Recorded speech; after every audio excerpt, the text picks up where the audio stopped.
Hello, everyone, and welcome back to my channel, Tomcat Stitchery. I'm Whitney, and today I have a review of the newest Cashmerette club pattern, the Haskell, but I had to move things around just with the release of the Itch to Stitch pattern on Tuesday, so some things got mixed around. So when I filmed that video, I wasn't anticipating it being on this Friday. So anyway, we have a Future Friday pattern as well before we get into my review. And that pattern is the Love Notions Aria button down. I think they call it the button down. The button down shirt is $5 today only. This is a very versatile pattern. It's a button-up shirt, and I have made it a couple of times. I've made it for my sister. I made myself a couple of dresses. The long dress where I added the tier to the bottom is probably my favorite that I've made for myself. My sister wears hers all the time. It's just a really great shirt pattern. Side note, I also have a shirt making class. I'll leave it linked down below if you're interested in having your hand held through making up a button-up shirt. But anyway, it's a great pattern, $5 today only. We're going to use the code 10 Tomcat. That is the new second quarter code for Love Notions, and that's going to give you an additional 10% off that sale price. But if you don't have this one in your catalog yet, it is a wardrobe classic, a wardrobe staple, a really great pattern for a classic button-up shirt. So yeah, without further ado, let's head back over, and I'm going to show you, also shirts, my two new Haskells that I made to go with that sew along that I did on Monday. Okay, let's head on over. Hello, everyone, and welcome back to my channel, Tomcat Stitchery. I'm Whitney, and I have, well, one new great pattern to share with you guys. I've made two versions here to talk you through. But before we get into that, happy April. I can't believe that we're already into the second quarter of the year. This is crazy to me. I feel like 2024 is going by at rapid pace. That being said, I am excited that we are in April and that spring is upon us. It's kind of been upon us and was upon us in March as well. We'll see if that holds, especially living in my area of the United States, whether or not it slips back into winter again or if we're actually in spring. You know, jury's out. Jury's out really until end of May around here, but I'm enjoying it while we've got it. Okay, if you guys missed it, I had a sew-along that went up yesterday. I have done a sew-along for the newest Cashmerette club pattern, which is the Haskell shirt. Now, because it's April's pattern, you can join their club just at their base level and get this pattern. I can't remember now how much the base level is, $7 maybe a month. You can do it just for a month and then cancel if you want. I have all access membership, which means that I have access to everything. I've bought access to everything, the classes, the master classes, the whole catalog of previous club patterns. When you are a base member, so the very bottom tier, you only have access to that month's patterns. Now, if you stay a base member, month to month to month, you can collect all the patterns. You just don't have access to any of the past month's patterns. So that's just kind of the caveat of their club membership. So yes, I did the sew along for the Haskell shirt, and I made two. So I made this one that actually fits me, and I will show this actually on my body. This is not, I mean, it doesn't look too bad, like from afar, like the contrast is fun, but when you get up close, because I had to use contrasting thread as well, I used navy blue thread. All of this was so you guys could see what I was doing easily in the sew along. None of this was chosen for design purposes. I just wanted to make sure it was easy for you all to see when I was talking about inner yoke and outer yoke and the facings and the cuffs and under collar and upper collar and all of that. And then using contrasting threads so you guys could easily see my stitching lines and where I was sewing. So I will show you this on my person. But yeah, this was just the shirt that I made up for the sew along. But I also wanted to make one up for my daughter. So I did. And this one turned out beautifully. So I thought today I would just kind of walk you through the pattern a little bit and talk about my versions. And then if you're interested in sewing along with me, I've got the sew along that went up yesterday. Now, if you are maybe not interested in sewing up this pattern, but you are interested in doing a button-down shirt, or button-up shirt, excuse me. Don't forget that I do have a class on that. I have got Shirt Making 101, which is a digital class that we sell here at Tomcat Stitchery over on the website. I'll leave that link down below. And we do walk through a convertible collar, which is what this is, as one of the collar finishes that we put on that pattern, or put on your pattern. You don't need a pattern for the Shirt Making 101. It's kind of it's a generic, any kind of button-up shirt pattern class. So anyway, that is over there if you're interested, and I have it linked down below. Okay, let's talk about the Haskell a little bit. So the Haskell is a grown-on sleeve or dolman style button-up shirt, and it features a convertible collar. So a convertible collar is a collar that does not have a stand. It just gets sewn right around the neckline, and then usually it has the front where this kind of comes up. You know, you don't take your buttons all the way to the top so that that can turn back on itself, and it gives almost like a little notched collar feel to it, you know, which is what you see in like tailored coats and blazers and things like that. So it's kind of something fun and a little bit different. And I enjoy wearing this style of shirt just as much as I enjoy wearing a good collar with a collar stand. Like I said, I did the sew along for this. And one of the things that I really love about this shirt is the way, so they did the burrito method with the yoke, but it's different. It's not like a way I've ever done a burrito method. In order to finish off the, where the facings, because we use facings to finish, I'm going to unbutton this so you can kind of see. We use facings to finish off the front of this shirt for the button placket on the inside. Usually with shirts like this, you have to hand sew the facing down because obviously the facing doesn't go all the way to the edge where the back yoke is in order to finish that off nicely. But they have it's a clean finish. It's a clean finish in there. And I mean, it made so much sense. Again, I walk you through how to do it in the sew along. But it's a really beautiful way to finish off if you've got a convertible neckline and you're using a facing to finish that off on the inside. I'm going to use that going forward. It's really lovely. And the pattern also walks you through, as I do in the sew along, how to finish off your facings with that clean finish. So where you are sewing, you sew the inner facing right sides together, and then you take it over to the wrong side and press it down. Excuse me. So it makes a really beautiful finish on the inside of that facing as well. So, I mean, you can just finish off the edge of the facing however you'd like, but I do show how to do that particular technique in the sew along. It features, like I said, a yoke, and then it's got a beautiful gathered back here just for ease of wearing. Beautiful little cuffs here on the edge of the sleeve. Comes in their full size range, size 0 to 32 with all the cup size options. You could put 2 pockets on it, 1 pocket, 0 pockets, completely up to you. Obviously I was going with doing the sew along, so I needed to do all the options. So I put both pockets on this one. For my shirt, I chose a cotton voile that I had in my stash, and then I did the facings and stuff. This is actually, I'm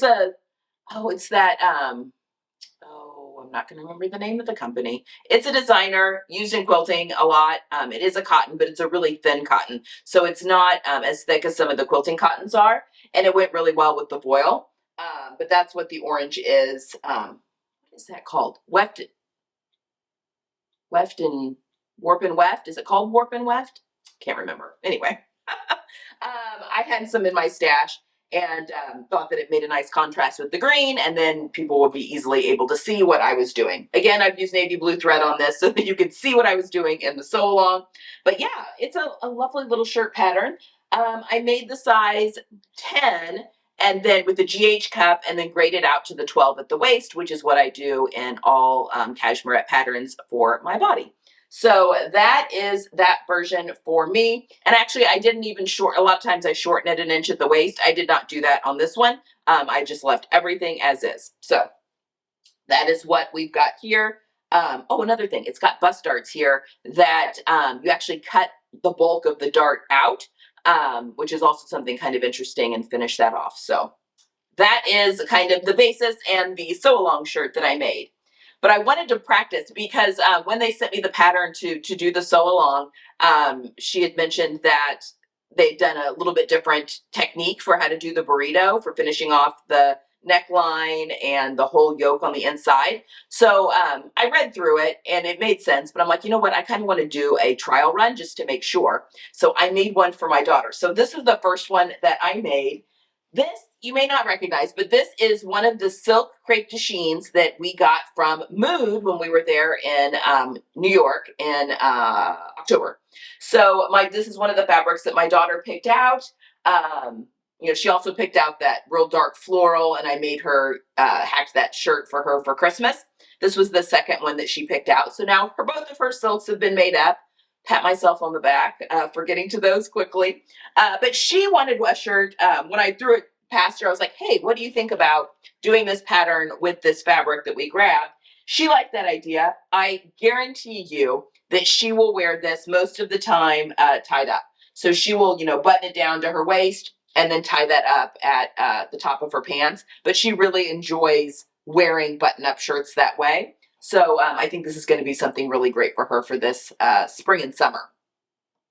But on this one, I did do a few things differently.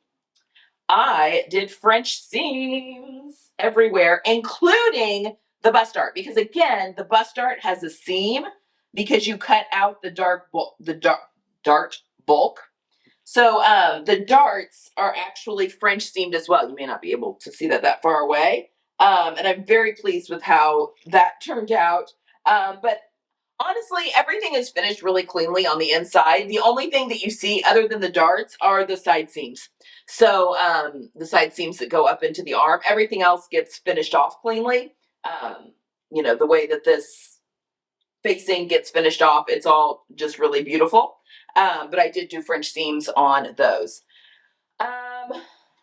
The gathered back. I mean, this hangs so well. And yeah, this is the difference. This is a cotton and cotton voile, and it does have drape, but cotton is just a sturdier, more bodied fabric. So just the difference in using something with more drape versus something with a little bit more body makes a huge difference. But yeah, I mean, it feels like you're not wearing anything, like liquid. So I think she's really going to enjoy wearing this spring and summer as well. I made for her the size 2, and I bumped up to the GH cup. So we have made the size 2 EF cup for her for quite a while, but things are changing a little bit. And so I did bump up to the GH cup for her for this shirt. So we're going to give this a go. And because I thought worst case scenario is just a little bit bigger in the chest than normal, which I'd rather have that than any kind of gaping. But she wants it easy, breezy, a little more comfortable and loose anyway.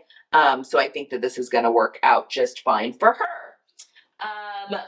Yeah, we'll use some like little, they're navy, but they almost have a little green in there for the buttons that I had in my stash.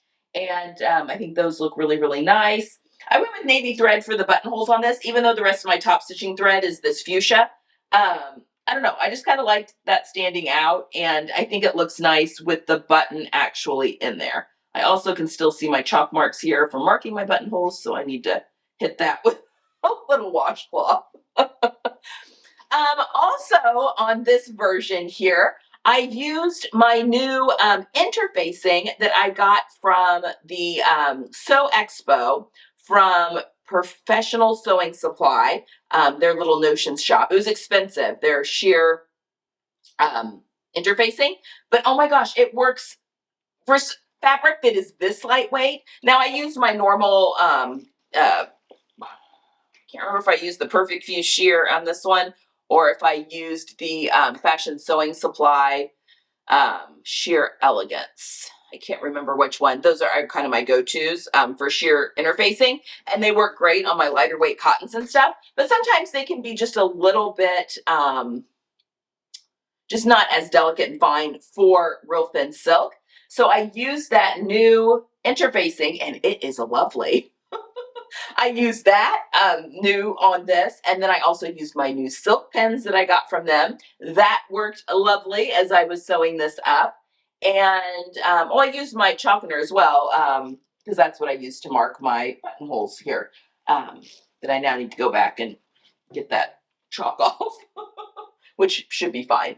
But that was also fun too, that I got to use some of my new notions that I just purchased at the Sew Expo to make up this shirt. I mean, it's just gorgeous. It's just gorgeous. This is a pretty simple pattern to make, especially when it comes to a button-up shirt.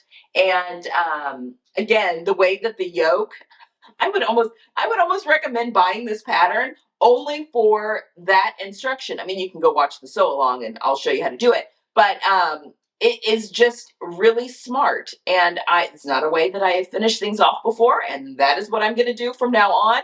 I tell you, it's one of my favorite things about sewing is that you're never finished learning, right?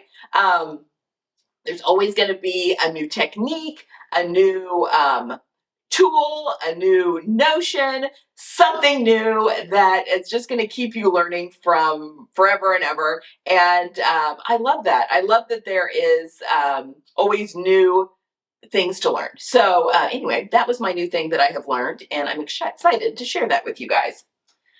So there you have it.